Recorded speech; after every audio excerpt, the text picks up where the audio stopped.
Hello दोस्तों, स्वागत है आपका मेरे YouTube चैनल हॉरर मिनाटी में।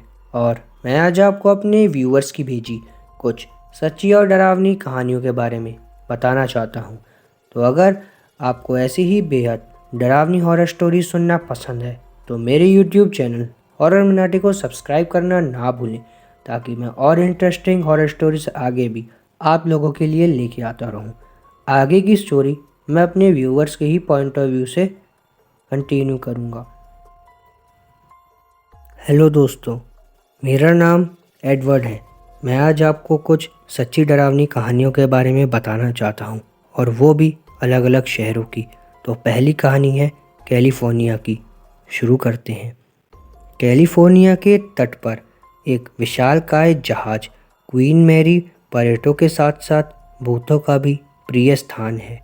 कई पर्यटकों ने समय समय पर इस विशालकाय जहाज पर भूतों का विचरण करते हुए देखा है।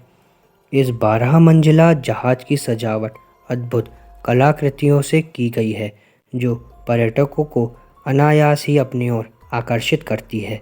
क्वीन मैरी द्वितीय विश्व युद्ध का साक्षी है। इस जहाज का निर्माण ईयर 1934 में सैन्य कार्यों के लिए किया गया था। वर्ल्ड वॉर 2 के समय क्वीन मैरी ने अपनी भूमिका बखूबी निभाई थी। इस युद्ध में वह सैन्य साजो सामान को ढोता था। यदि यह कहा जाए कि क्वीन मैरी का वर्ल्ड वॉर 2 जीतने में काफ़ी योगदान रहा, तो इसमें कोई बड़ी बात नहीं। वर्ल्ड वॉर 2 ख़त्म होने के बाद भी काफ़ी वर्षों तक ये जहाज़ सैन्य कार्यों के लिए इस्तेमाल किया जाता था। सन 1967 में इसे सेना से हटाकर पर्यटकों के लिए होटल में तब्दील कर दिया गया। इस जहाज के अंदर की सजावट एवं रखरखाव पर्यटकों को आज भी आकर्षित करती है। लोगों के मन में यह विश्वास है कि इस जहाज के चप्पे चप्पे पर भूतों ने कब्जा कर रखा है। कुछ भूतों को पहचानना कोई बड़ी बात नहीं है। इस जहाज पर आने वाले पर्यटकों को अजीबोगरीब आवाज़ें भी सुनने को मिलती हैं। जहाज के डॉक पर जॉन पैडर नाम के व्यक्ति के भूत को देखा जाता है, जो 10 जुलाई 1966 को जहाज को ठीक करते वक्त एक हादसे में मारा गया था। जहाज पर रहने वाले गार्ड का कहना है कि जॉन पेंडर आज भी जहाज पर देखा जाता है। कई बार रात के पहरे के समय जहाज के कलपुर्जों के चलने की आवाज़ें आती हैं। टूरिस्ट गाइडों का कहना है कि कई बार उन्हें लगता है उनके पीछे लंबा काला साया खड़ा है, लेकिन पीछे मुड़ते ही वह गायब हो जाता है।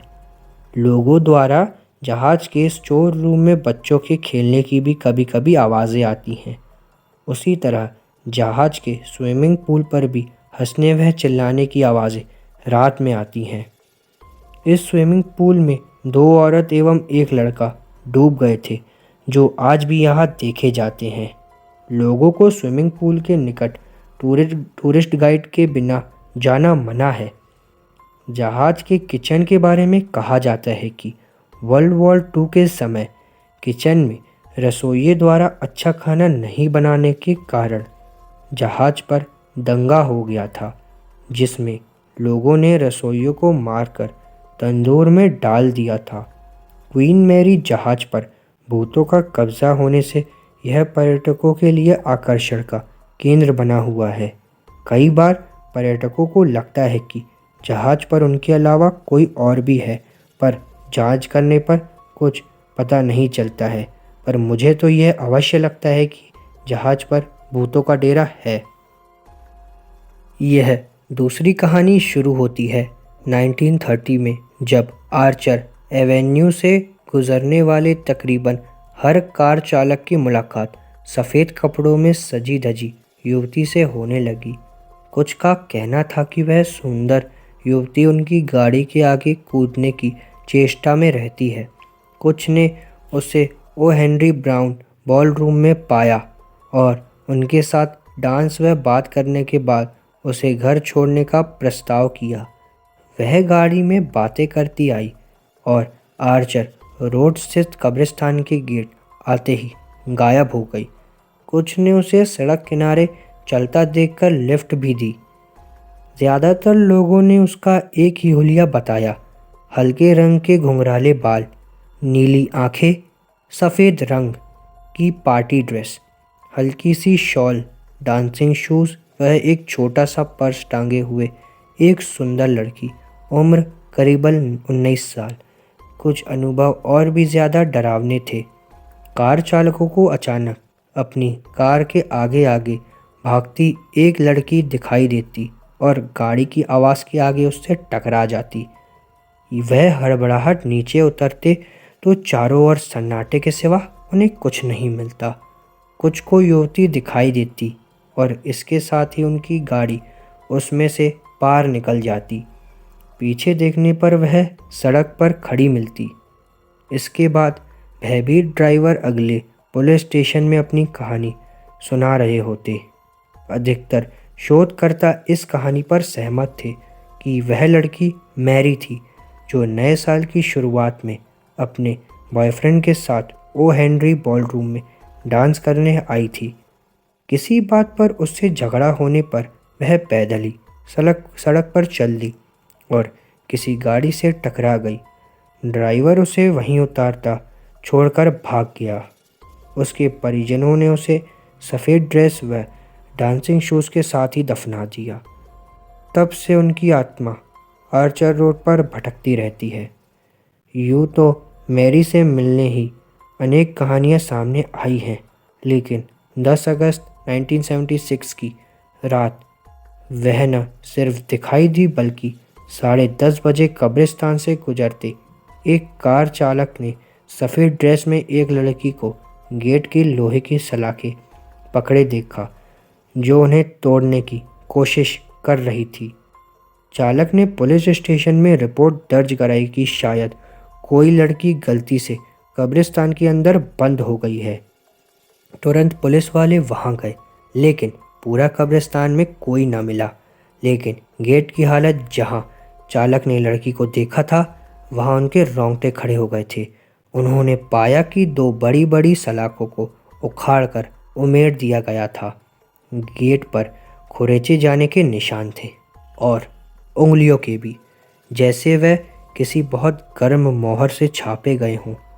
हाथों के वह छोटे छोटे निशान बड़ी खबर बन गए और देखने वालों का तांता लग गया। लड़की का हुलिया मैरी से मिलता था।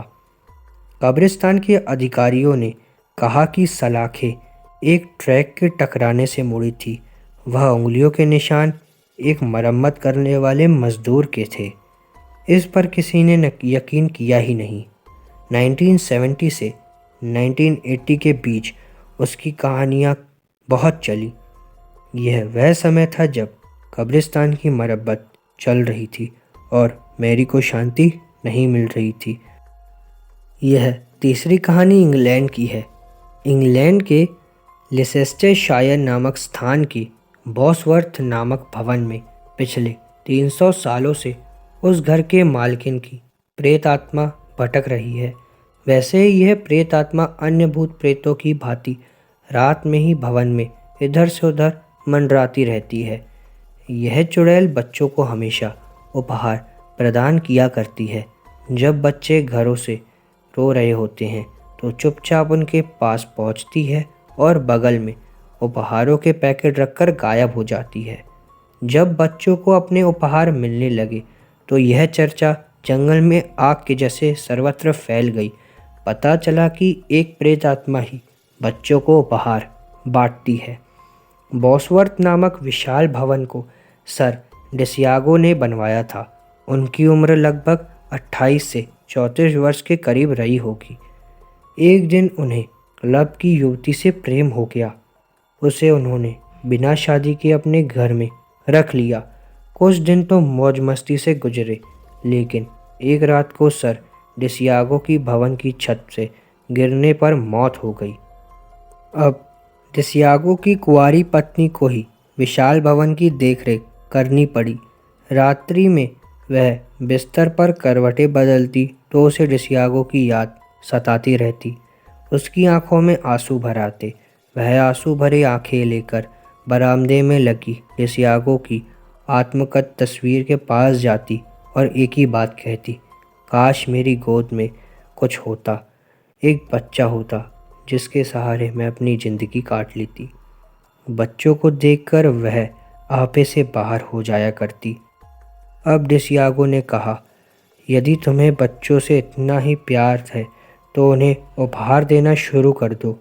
हाँ, यह उपहार मैं तुम्हें अपनी जादुई शक्ति से लेकर दे दिया करूँगा। सुनकर बहुत प्रसन्न हुई वो। उसी दिन से बच्चों के बीच रात में उपहार बांटने लगी। वैसे डिसियागो की प्रेत बनी इस कुंवारी पत्नी का नाम मोरिया था। मोरिया इंग्लैंड क्लब की सुंदरी भी रह चुकी थी। उसकी मौत को 3 सदियां बीत गई हैं, लेकिन अभी भी वह प्रेत योनि में ही है। वह खंडहर अवस्था में खड़े अपने भवन की रक्षा किया करती है और रात में बच्चों के बीच जाकर गिफ्ट्स बांटा करती है। इंग्लैंड में लोगों की धारणा है कि गिफ्ट्स प्रदान करने वाली यह प्रेतात्मा किसी को सताती नहीं, बल्कि गरीबों का दुखड़ा दूर करती है। हेलो दोस्तों, मेरा नाम विक्की है। आज मैं अपने दोस्त वैभव के साथ हुई एक सच्ची डरावनी कहानी का उल्लेख करना चाहता हूँ। वैभव जो 23 साल का है और उसकी अभी अभी नई शादी हुई है और उसकी एक खूबसूरत सी बीवी भी है। वो दोनों हनीमून बनाने हिमाचल गए थे, जहाँ उन्होंने 6 दिन गुजारे। अब उनके दिल्ली अपने घर वापस आने का समय हो गया था। दोनों अपनी गाड़ी में बैठ गए और दिल्ली के लिए चल पड़े। रात के 11 बज गए थे। अब वो हिमाचल की घाटी को पार करने ही वाले हैं। रोड बिल्कुल सुनसान थी और गाड़ी बिल्कुल तेज़ी में जा रही थी। अचानक वैभव को अपनी गाड़ी के आगे एक औरत जैसी लाल रंग की साड़ी पहनी दिखी। वो दूर से ही इशारे से गाड़ी को रोकना चाहती थी। उसको देखकर वैभव की बीवी ने उसे गाड़ी रोकने से मना कर दिया, क्योंकि उसको डर था कि कोई लूटपाट ना हो जाए। लेकिन वो औरत गाड़ी के सामने आ गई, जिससे वैभव को गाड़ी रोकनी ही पड़ी। वो औरत ज़ोर ज़ोर से दरवाजे को पीटने लगी। उसके चेहरे के हाव भाव से ऐसा लग रहा था जैसे वो किसी बड़ी मुसीबत में हो। वैभव की वाइफ से उसे गाड़ी का दरवाज़ा खोलने से मना कर दिया। उसकी बीवी ने कहा कि ये कोई चाल हो सकती है, हमें बाहर नहीं जाना चाहिए। लेकिन वैभव ने बोला कि अगर सच में ये मुसीबत में होगी तो और उसे हमारी ज़रूरत हो, क्योंकि उसको देखकर वो अच्छे खासे घर की औरत लग रही थी। ये बोलते ही वैभव ने गाड़ी का दरवाज़ा खोल दिया और बाहर आ गया। वो औरत घबराते हुए बोली, प्लीज़ भगवान के लिए मेरी हेल्प करो। वैभव ने बोला, क्या हुआ है और तुम इतनी डरी हुई क्यों हो? उस औरत ने उत्तर दिया कि मेरी गाड़ी नीचे खाई में गिर गई, एक पेड़ से टकरा गई है और उसमें मेरी छोटी सी बच्ची फंसी हुई है। प्लीज़ मेरी बच्ची को बाहर निकालने में मेरी मदद करो। यह सुनते ही वैभव की बीवी गाड़ी से बाहर निकल आई और तीनों खाई की ओर भागे। उन्होंने देखा कि वो गाड़ी नीचे एक पेड़ से टकराई हुई है। वैभव तुरंत नीचे की ओर गया और उसने देखा कि पीछे वाली सीट पर एक बच्ची बैठी थी। वो बच्ची रो रही थी। वैभव ने दरवाज़ा खोलना चाहा, पर वो दरवाज़ा नहीं खुला। दरवाज़ा अटका हुआ था। उसने बहुत कोशिश करी, तब उसके बाद दरवाज़ा खुल गया। वैभव ने उस छोटी बच्ची को बाहर निकाला और उसको अपनी गोद में पकड़ लिया। लेकिन छोटी बच्ची अभी भी रो ही जा रही थी। वो मम्मी मम्मी चिल्ला रही थी। तभी वैभव की नज़र आगे वाली ड्राइविंग सीट पर गई, जहां उसे कोई बैठा हुआ लगा। लेकिन आगे वाली गाड़ी का शीशा धुंधला था, जिसकी वजह से साफ नज़र नहीं आ रहा था। उसने अपने कपड़े से उसे साफ किया और जो वैभव ने देखा, उसे देखकर उसके पैरों तले ज़मीन ही खिसक गई। उसको विश्वास ही नहीं हो रहा था कि उसने जो देखा वो सच है। वैभव ने देखा कि आगे वाली सीट पर और कोई नहीं, उस बच्ची की माँ थी, जो मदद के लिए वैभव को बुला रही थी। उसने देखा कि वो औरत के माथे से खून निकल रहा था और उसकी मौत हो चुकी थी। वैभव की पत्नी ने वैभव की हालत देखकर तुरंत उसके पास आ गई और वो भी ये मंज़र देखकर पूरी तरीके से हैरान हो गई। ये देखते ही वैभव और उसकी पत्नी ने पीछे की ओर देखा जहाँ पर वो औरत खड़ी थी, लेकिन अब वहाँ पर अब कोई नहीं था। मेरा नाम अभिनव है। ये कहानी शुरू होती है मध्य प्रदेश के एक छोटे से गांव की। उस गांव में लगभग 100 से 200 लोग रहा करते थे। गांव में मोहन नाम का एक लड़का बहुत ही शरारती, जो सारा दिन घूमा फिरा करता था और आसपास के जंगलों में जाके आम, बेर, जामुन और भी फल इत्यादि लाया करता था। उसकी ये आदत लगभग गांव के हर एक व्यक्ति को मालूम थी। एक दिन वो हमेशा की तरह बारिश के दिनों में जामुन लेने चला जाता है और बहुत सारे जामुन वो घर ले आता है। घर में और गांव में भी वो लोगों को जामुन दिया करता था। उस रात यूं हुआ कि वो अचानक रात के 1 से 1:30 बजे के बीच बिस्तर से उठकर जंगल की ओर अचानक जाने लगता है। घर में उसकी माँ दरवाज़ा खोलने की आवाज़ सुन लेती थी, लेकिन वो सोची शायद मोहन पेशाब करने गया होगा। लेकिन मोहन की माँ जब कुछ देर तक मोहन के ना आने की बात सोचती है तो उसको लगता है कि मोहन कहाँ चला गया, और फिर वो मोहन के पिता को बुलाती है और इस बारे में उन्हें बताती है। पहले तो मोहन के पिता बात को टाल देते हैं, लेकिन जब मोहन आधा घंटा तक घर नहीं आता है तो वह लोग चिंतित हो जाते हैं। मोहन को खोजने के लिए उसके माता पिता घर से निकलते हैं।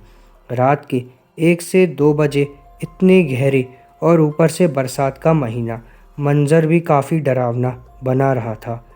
दोनों के घर आसपास मोहन को खोजने की कोशिश करते हैं, लेकिन मोहन कहीं नहीं मिल पा रहा था। फिर मोहन के माता पिता पड़ोस के 2 लोगों को बुलाकर जंगल की तरफ जाते हैं। जंगल के थोड़ा अंदर जाते ही उन्हें जो देखने को मिलता है वो देख के सारे बहुत डर जाते हैं।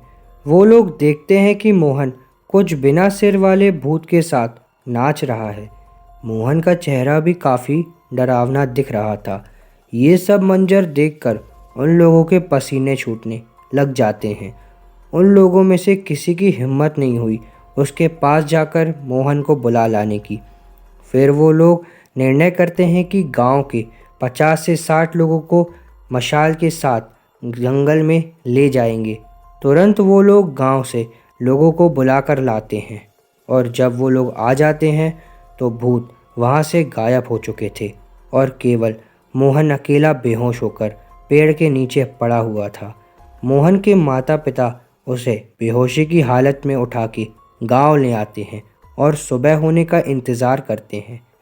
सुबह होते ही पास के एक भूत भगाने वाले तांत्रिक को बुला के ले आते हैं।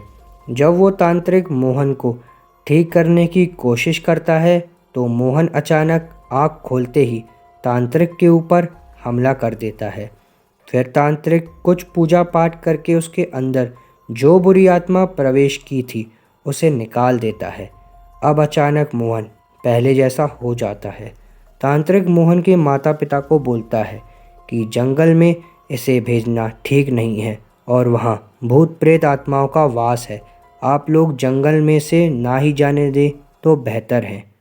मोहन के माता पिता और गांव के लोग मोहन के ठीक हो जाने के कारण खुश हो जाया करते हैं, लेकिन अभी भी मोहन के माता पिता उनके साथ जो 2 लोग मोहन को खोजने गए थे उन पर डर रहे थे, क्योंकि वो मंजर वो चारों ने जंगल में देखा था। उसे इतनी जल्दी भुला देना इतना आसान नहीं था। मेरा नाम समीर है। ये कहानी तब की है जब हम पुराने यार दोस्त एक बार फिर मिले थे और कहीं जाने का प्लान बना रहे थे, और इस प्लान में एक लड़की और हम कुछ दोस्त ही थे। प्लान था रमेश के गांव जाने का, और हम सब ने यह बात भी मान ली थी कि हम वहीं पर जाएंगे। अपनी पुरानी यादें ताज़ा करना हम लोगों को अच्छा लग रहा था। रात के 9 बजे के आसपास एक बस गांव जाने के लिए तैयार हो गए थे। हम सब लोग, सभी लोगों को बस से गांव जाना था। तो कुछ दोस्त आपस में पुरानी बातें करते करते सो गए थे। जब बस छोटे रास्ते से जा ही रही थी तो बस के नीचे एक अचानक बिल्ली आ गई, जिसकी वजह से काफ़ी हलचल मच गई थी। बिकॉज़ जैसे ही बस के नीचे बिल्ली आई, बस अचानक ही खराब हो गई। सभी लोग रात के समय में बस से नीचे उतर गए। देखा कि बिल्ली मर चुकी है।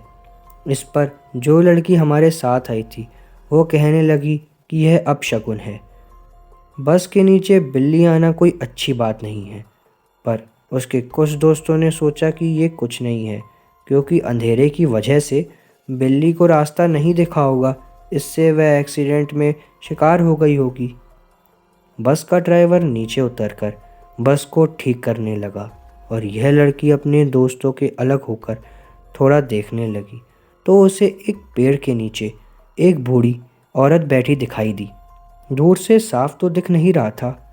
उसने सोचा कि शायद वहाँ पर कोई मदद के लिए बैठा है। वह बूढ़ी औरत उस लड़की को अपनी तरफ बुला रही थी।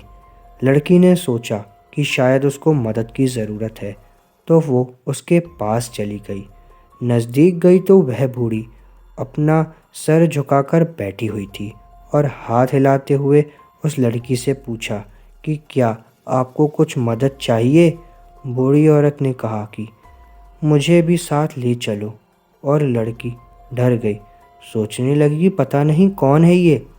वह लड़की ने जैसे ही भागना चाहा, उस बूढ़ी औरत ने उस लड़की के बालों को पकड़ लिया। पर जैसे तैसे लड़की भाग गई और वो बूढ़ी के हाथ में उस लड़की के कुछ बाल आ गए थे, क्योंकि उस बूढ़ी ने उस लड़की के बालों को पकड़ा था। कुछ समय बाद ड्राइवर ने बस को ठीक कर दिया और वो लड़की जल्दी से आकर बस में बैठ गई और वहाँ से चली गई। फिर यह बात उसने अपने दोस्तों को बताई, बट किसी ने उसकी बात पर विश्वास नहीं किया।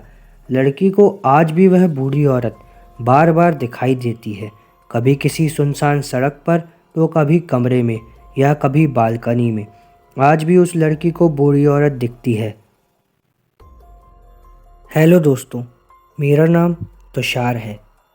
जंगल जितने अच्छे लगते हैं वह उतने ही खतरनाक भी होते हैं। मुझे आज भी याद है जब मेरे एक दोस्त ने मुझे बताया था कि उसके साथ जंगल में क्या हुआ था। वह पहली बार जंगल में गया था। उसको नहीं पता था जो जंगल हम टीवी में देखते हैं वह देखने में तो अच्छा लगता है, पर अंदर की सच्चाई तो कुछ और ही होती है। वह एक दोस्त के घर जा रहा था, जबकि वह मेन रास्ते से ना जाकर एक शॉर्टकट रास्ते से जा रहा था, जो किसी ने उसको बता दिया था, जिसके सहारे वह आराम से जा सकता था। बट उसे नहीं पता था कि कुछ घंटे चलने के बाद उसके सामने मुसीबत आ जाएगी। वह जंगल जिस रास्ते से जाना चाहता था वह आगे के लिए बंद था, बट पानी के सहारे दूसरी तरह की से वह जा सकता था। वह पानी के सहारे जाता है, अपने चारों ओर देखता है, उसे कुछ भी नहीं दिखता। सभी जगह पर शांति छाई होती है। उसे डर भी लग रहा था। तभी उसने पानी के अंदर बहुत तेज हलचल देखी। यह किसी की हलचल थी। उसे नहीं पता था, बट वह तो जानता था कि यहाँ पर अब रुकना ठीक नहीं है। वह पानी से बाहर आता है। वह देखता है पानी के किनारे कुछ है जो उसका पीछा कर रहा था। यह कोई था या नहीं था, यह उसे साफ नज़र नहीं आ रहा था। उसे लगता है कि कोई जानवर हो सकता है, पर उसे फिर भी समझ नहीं आता है। वह आगे बढ़ता है, पर उसके साथ में अब कोई और भी आगे बढ़ता है। वह किसी के होने का एहसास कर रहा था। उसे लग रहा था कि कोई उसके पीछे चल रहा है, पर दिख नहीं रहा था। पर वो इस चीज़ को महसूस कर पा रहा था, पर मान भी नहीं पा रहा था। वह आगे बढ़ता चला जा रहा था। अब वह सोच रहा था, मुझे अचानक ही मुड़ना चाहिए। वह पीछे देखता है तो वह सोच में पड़ जाता है। उसके पीछे बहुत बड़ा पेड़ था जो कि हवा में झूल रहा था। यह कौन उठा सकता है उसे समझ नहीं आता। बट वह सोच रहा था, जो पानी में मेरे पीछे था वह अब यहाँ पर आ गया है। वह भागने की कोशिश करता है पर गिर जाता है। उसे लगता है कि अब शायद वो उसे नहीं छोड़ेगा बिकॉज़ वह मेरे सामने है, पर सब कुछ भूलकर वह भागने के बारे में ही सोचना चाहिए। वह ये सोचता है, तभी उसे ध्यान आया कि अब वह पेड़ आगे नहीं आ रहा था। ये क्या हुआ और कैसे हुआ, उसे समझ नहीं आया, पर कुछ दूरी पर उसको एक मंदिर दिखाई दिया जो थोड़ा टूटा फूटा सा था। पर शायद उसको ये बात समझ में आ गई थी कि उसकी जान उस मंदिर ने ही बचाई है।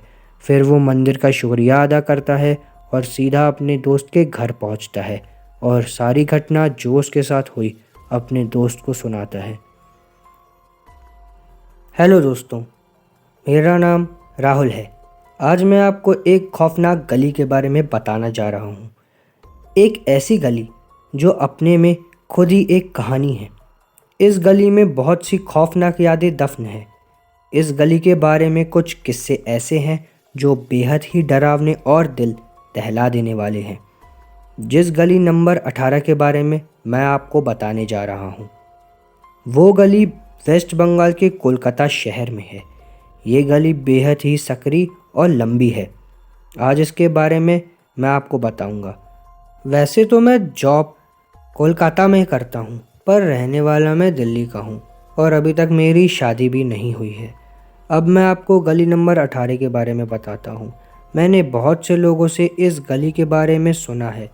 बहुत ही पुरानी बात है जब इस गली में ऐसा कुछ हुआ कि सब लोग डरने लगे। पूरी बात अभी किसी को भी नहीं पता है कि यहाँ पर क्या हुआ था, लेकिन यह गली बहुत ही डरावनी है और वहाँ पर कोई आता जाता नहीं है। ये खबर लगभग 40 साल पुरानी है। लोगों का तो यहाँ तक मानना है कि यहाँ पर जिन भी लोगों की मौत हुई है, उन सबकी आत्मा यहाँ पर ही भटकती है। कई लोगों ने मुझे इसके बारे में बताया भी था, पर मुझे उनकी बातों पर बिल्कुल विश्वास नहीं था। लेकिन एक दिन जब मैंने खुद अपने साथ ये सब होता महसूस किया, तब मैं आज भी उस रात को सोचता हूँ तो सहम जाता हूँ। मुझे आज भी बहुत अच्छे से याद है कि जब मैं अपने ऑफिस से शाम को देर से निकला था, तब मुझे कोई भी सवारी नहीं मिल पा रही थी, तो मैं पैदल ही ऑफिस से अपने घर की ओर चल दिया। जिस गली में मैं बात कर रहा हूँ, वो मेरे ऑफिस और घर के बीचों बीच में पड़ती है। जब मैं उस गली के पास पहुँचा तो मुझे कुछ अजीब सा महसूस होने लगा। लग रहा था मानो मेरी धड़कन रुक सी गई हो। जब मैं उस गली के सामने पहुंचा तो मुझे उसके अंदर कुछ अजीब सा नज़र आ रहा था। मुझे ऐसा लग रहा था कि कोई वहां खड़ा मुझे देख रहा हो। मेरी बिल्कुल भी हिम्मत नहीं पड़ रही थी कि मैं उस गली में जाऊं और जो मुझे देख रहा था उससे पता लगाऊं कि वो कौन है। मेरे तो मन में बस एक ही बात आ रही थी कि मैं कैसे न कैसे अपने घर पर जल्दी पहुंच जाऊं। जैसे ही मैं वहां से चलने लग गया तो मुझे वहां से रोने और बिलखने की आवाज़ साफ सुनाई देने लगी। मैं ये देखने के लिए जैसे ही आगे बढ़ा कि कौन रो रहा है, एकदम से मेरे आगे एक औरत आकर खड़ी हो गई और उसने मुझे वहां ना जाने को कहा।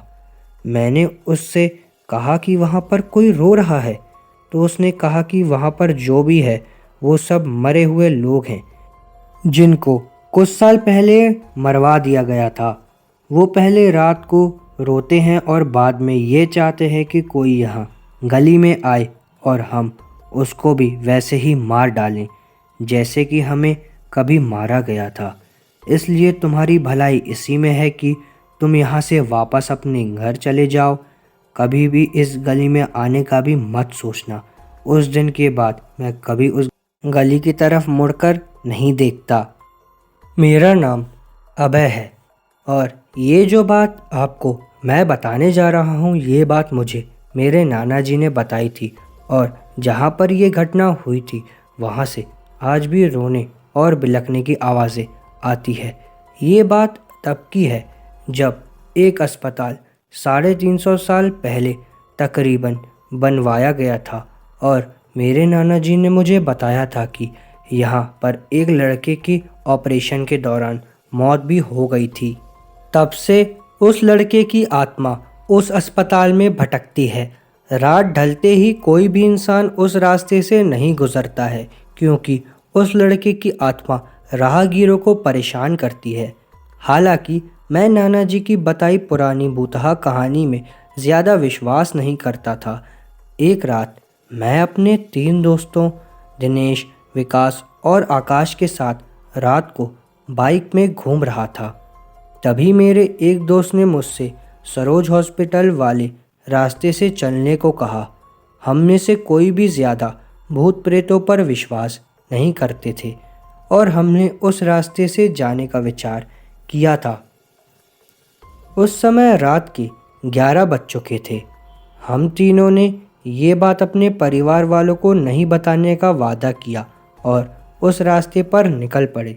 जैसे ही हम उस रास्ते से निकले, रास्ते पर रेत होने की वजह से हमारी बाइक फिसल गई और हम तीनों धड़ाम से बाइक से दूर गिर गए। गनीमत थी कि हम लोग को कोई ज़्यादा चोट नहीं आई थी। बाइक चला रहे मेरे दोस्त दिनेश ने बोला कि उसका बैलेंस तो बराबर था, फिर ये बाइक कैसे फिसल गई। हालांकि वो थोड़ा डर गया था, तो मेरे दूसरे मित्र आकाश ने बाइक चलाने को कहा। अब आकाश बाइक चला रहा था। हम 2 किलोमीटर चले ही थे कि अचानक हमारी गाड़ी का टायर पंक्चर हो गया और गाड़ी की स्पीड तेज होने की वजह से इस बार फिर से पिछली बार जैसे ही हमारी गाड़ी और भी दूर तक फिसलती गई। इस बार हमें कोहनियों और घुटनों पर थोड़ी चोट आई थी। दिनेश फिर से बोला कि इस जगह में ज़रूर कुछ गड़बड़ है, हम लोग वापस उल्टे चलते हैं। लेकिन मैंने और आकाश ने उसकी बात नहीं मानी और बाइक उठाकर पैदल चलना शुरू कर दिया। हम थोड़ी दूर ही चले थे कि अचानक किसकी लड़के ने चीखने की आवाज़ सुनाई देने लगी। ये सुनकर हम रुक गए और दिनेश बोला, यार तुम लोगों को चीखने की आवाज़ सुनाई दी है क्या? हमने उसकी बातों को अनसुना करके कहा, कोई जानवर की आवाज़ होगी। 5 मिनट चलने के बाद फिर वही चीख फिर से सुनाई दी। इस बार तो हम दोनों ने भी ये चीख सुनी थी और थोड़ा डरने लगे। हम तीनों ने वापस चलने के बारे में सोचा, लेकिन हम रास्ते के बीच में आ गए थे। पीछे चलने में 3 किलोमीटर और चलना पड़ता। हम लोगों ने आगे जाने का फैसला किया। थोड़ा आगे चलने पर हमें बरगद के पेड़ के नीचे एक औरत दिखाई दी।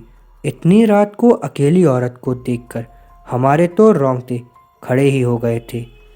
हम लोगों ने पीछे मुड़ने का सोचा, तभी वो बूढ़ी औरत चिल्लाई, बेटा रुको, मुझे हाईवे तक का रास्ता बता दो। हमने पूछा कि इतनी रात को आप इस रास्ते से कैसे निकल रही हो? तो उस बुढ़िया ने कहा कि मैं पड़ोस के गांव की रहने वाली हूँ और मेरे पास पैसे नहीं हैं, इसलिए मैं पैदल ही निकल पड़ी। हाईवे के उस पार मेरा गांव है। हमने उस बुढ़िया की बात पर विश्वास कर लिया और आगे निकल पड़े। रास्ते में वो बुढ़िया हमसे सारी बातें पूछने लगी। बुढ़िया हम तीनों के पीछे चल रही थी। हम तीनों दोस्त अब अपनी बातें ही कर रहे थे। तभी आकाश बोला कि लो माँ जी, आपका रास्ता आ गया। और वो जैसे ही पीछे मुड़ा तो वहाँ पर कोई नहीं था। हम तीनों की तो सिट्टी पिट्टी गुल हो गई थी। हम बाइक को धक्का मारते हुए ज़ोर से भागने लगे। भागते भागते दिनेश ठोकर खाकर गिर गया और हमें ज़ोर से चीखें सुनाई दी। हमने भी बाइक को वहीं पटक कर दिनेश को साथ लेकर दौड़ने लगे और अस्पताल के पास कब्रिस्तान तक पहुंच गए। ये सब घटित होते 1 बज चुका था। हम पसीने से तरबतर हो गए थे और कब्रिस्तान पार करके एक मंदिर में भी रुक गए थे, क्योंकि अगर बिना बाइक के घर जाते तो इसलिए उस रात मंदिर में ही रुक गए और सुबह होते ही बाइक लेकर अपने अपने घर आ गए और घर वालों दोस्तों के यहाँ रुके हैं ऐसा बहाना बना चुके थे। उस रात के बाद से हम उस रास्ते में कभी नहीं गए। मुझे आज भी सपनों में वो भूतिया बुढ़िया और चीखने की आवाज़ें आती हैं। हेलो दोस्तों, मेरा नाम चिराग है और मैं आज आपको एक भूतिया पेड़ की कहानी बताने जा रहा हूँ। रौनकपुर नाम के एक शहर में राजा रौनक सिंह नाम का राजा हुआ करता था। वो हमेशा अपनी प्रजा के हित में कार्य किया करते थे। वहाँ की प्रजा बहुत खुश रहती थी। एक दिन गिद्ध आकाश में भूतिया पेड़ के बीज लेकर उड़ रहा था। जैसे ही गिद्ध रौनकपुर पहुंचा तो उसके मुंह से एकदम बीज रौनकपुर के बीचों बीच गिर गया। बीज भूतिया था, इसलिए अगले ही दिन वो पौधा बन गया। वहाँ के स्थानीय निवासियों ने जब पौधे को देखा तो हैरान रह गए, क्योंकि पौधे का रंग काला था। बाद में लोगों ने आपस में चर्चा की और यह समझा कि खेत में उगने वाला कोई घास पात या वनस्पति होगी। दूसरे दिन वो पौधा काफ़ी बड़ा हो गया। लोगों को और ज़्यादा दुविधा हुई कि एक दिन में ये पौधा इतना बड़ा कैसे हो गया। होते होते वो पौधा तीसरे दिन पेड़ बन गया। समय बीता और लोग भी तेज़ी से बढ़ने वाले पौधे के बारे में सोच सोचकर परेशान हो रहे थे। वो इस मामले में राजा के पास गए। ऐसे जादुई पौधे की चर्चा चलते ही राजा तुरंत उस जगह पर पहुंच गए। राजा को जैसे ही पता चला कि एक काले रंग का पौधा 3 दिन में पेड़ बन गया, तो वो भी उस पेड़ को हैरानी से देखने लगी। राजा उस पेड़ के पास चौथे दिन पहुंचे थे और तब तक पेड़ और भी बड़ा हो चुका था। वो इतनी तेजी से फैला कि किसी को यकीन ही नहीं हो रहा था। राजा समझ गए थे कि ये रंग काला है, इसमें ज़रूर कुछ जादू टोना होगा। इसी सोच के साथ राजा ने घोषणा कर दी कि जो भी इस पेड़ को ख़त्म करेगा उसे वो इनाम के तौर पर 1000 सोने के सिक्के देंगी। यही नहीं, राजा ने यहाँ तक कहा कि पेड़ को ख़त्म करने वाला व्यक्ति मेरी मृत्यु के बाद मेरी राजगद्दी पाने का हकदार भी बनेगा। इतनी बड़ी घोषणा सुनने के बाद हर कोई पेड़ ख़त्म करने के लिए अपने दिमाग को लगाने लगा। राजा के सारे चतुर मंत्रियों ने भी तरकीब लगाई, लेकिन कोई भी नष्ट नहीं कर पाया पेड़ को। किसी ने पेड़ के आसपास आग लगाई तो किसी मंत्री ने उस भूतिया पेड़ को हाथियों से कुचलवाया, लेकिन पेड़ को कुछ भी नहीं हुआ। अब लोगों के मन में डर सा बैठ गया और उन्हें लगा कि पक्का ये ऐसा वैसा कुछ नहीं है, बल्कि भूतिया पेड़ है। तभी उस गांव के एक समझदार व्यक्ति को राजा की घोषणा का पता लगा। जानकारी मिलते ही वह अपने गुरु के पास भूतिया पेड़ से जुड़े रहस्य को जानने के लिए पहुंच गया। गुरुजी ने अपनी ध्यान की शक्ति को एकत्र करके देखा और उससे पूछा, तो समझदार व्यक्ति ने जवाब दिया, हाँ गुरुजी, सब उससे परेशान हैं। गुरुजी ने बताया कि उसे ख़त्म करने का एक ही तरीका है। इसके लिए तुम्हें उस पेड़ के आसपास नमक डालना होगा। इस तरकीब के बारे में जानते ही वो व्यक्ति तेजी से राजा के पास गया और कहा कि इस पेड़ के आसपास आपको नमक डलवाना होगा। ऐसा करने पर ही ये पेड़ खत्म होगा। राजा ने अपने सैनिकों को ठीक ऐसा ही करने को कहा। सैनिकों ने मिलकर पेड़ के चारों ओर खूब सारा नमक डाला। नमक डालने के एक दिन बाद ही पेड़ का आकार कुछ कम हुआ। होते होते 5वें दिन तक पेड़ एकदम छोटा हो गया। उसके बाद गलकर वो गायब ही हो गया। उस व्यक्ति की तरकीब काम कर गई और राजा ने खुश होकर उसे इनाम में 1000 सोने की मोहरें दे दी। उसके बाद एक पत्र दिया जिसमें लिखा था कि वो राजा के मरने के बाद उनकी गद्दी को संभालेगा। वो समझदार व्यक्ति खुश होकर अपने घर चला गया और उस पेड़ का खात्मा हो गया। तो कैसी लगी दोस्तों यह सच्ची डरावनी कहानियाँ? मैंने हाल ही में यह चैनल क्रिएट किया है। मेरे चैनल को सपोर्ट करिए और मेरे चैनल को सब्सक्राइब करना ना भूलिए दोस्तों। आपसे अलविदा लेता हूँ। जय जय श्री राम।